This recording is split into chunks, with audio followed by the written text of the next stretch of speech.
Slogan দেখবে ভাষা নেই। এই ধরনের একটা ন্যাক্কারজনক ঘটনা আজকে যে পাড়ায় মুখ্যমন্ত্রী ওনার পারিবারিক বাড়ি, এই অঞ্চলে উনি সাধারণ মানুষকে অভয় দেন। এই সংখ্যালঘু অংশের মানুষ এই মসজিদে বসবাস করে, যারা এই সংখ্যালঘু মানুষের মধ্যে আস্থা অর্জনের জন্য যিনি নির্বাচনের আগে এসে প্রতিশ্রুতি রাখেন, আজকে ঈদ পরবর্তী সময়ে দেখা গেল একটা রাজনৈতিক বক্তব্য, যাদের আজকে যে আমরা বলি যে গণতান্ত্রিক অধিকার খর্ব হচ্ছে, গণতন্ত্রে কথা বলার অধিকার নেই, ভাষার অধিকার নেই, খাদ্যের অধিকার নেই। গত 3 দিন ধরে রাজ্য জুড়ে এই ঈদ উৎসবকে কেন্দ্র করে যে ধরনের ঘটনা সংঘটিত হয়েছে, এটা শুধুমাত্র গণতন্ত্রের কলঙ্কই নয়, এই রাজ্যে একটা স্বৈরাচারী শাসন ব্যবস্থা কায়েম হয়েছে, এটা আঙ্গুল দিয়ে আজকে দেখিয়ে দিয়েছে, এটা প্রমাণিত সত্য।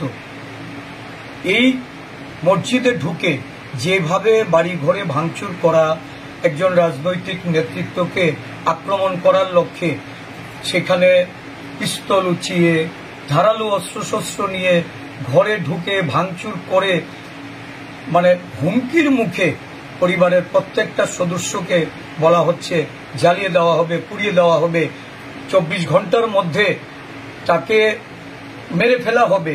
এই ধরনের আচরণ এটা না এই অঞ্চলের মানুষ কখনো দেখেছে। এই রাজ্যের মানুষ রাজনৈতিক সংঘর্ষের মুখাপেক্ষি হয়ে এই ধরনের ঘটনা, এটা সুশাসনের আখ্যা দিচ্ছে।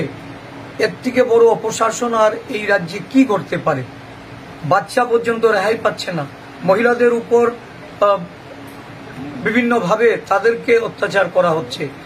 আজকে এখানে যারা বয়স্ক তাদেরকে মারধর করা হচ্ছে। এটা কি রাজত্ব কায়েম হয়েছে? পুলিশ এসেছে, আমরা তো বুঝেছি যে আজকে পুলিশের যে গুরুদায়িত্ব, এই গুরুদায়িত্ব পালন করার ক্ষেত্রে তারা কতটুকু সক্ষম, এটা আমরা বিভিন্ন ঘটনায় দেখেছি। আজকের ঘটনায়ও আমরা বলতে পারি, কারণ আমি বারংবার পুলিশকে জানিয়েছি। একটা কর্মসূচি আমাদের কালকে, শাহজাহান বাবু আমার সাথেই এসছে, আমি ওকে বাড়িতে নামিয়ে দিয়ে আমার বাড়িতে গেলাম।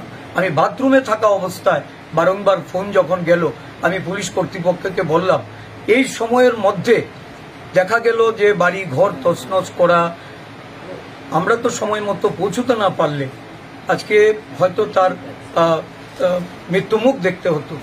এই ধরনের একটা ঘটনা কারা করছে?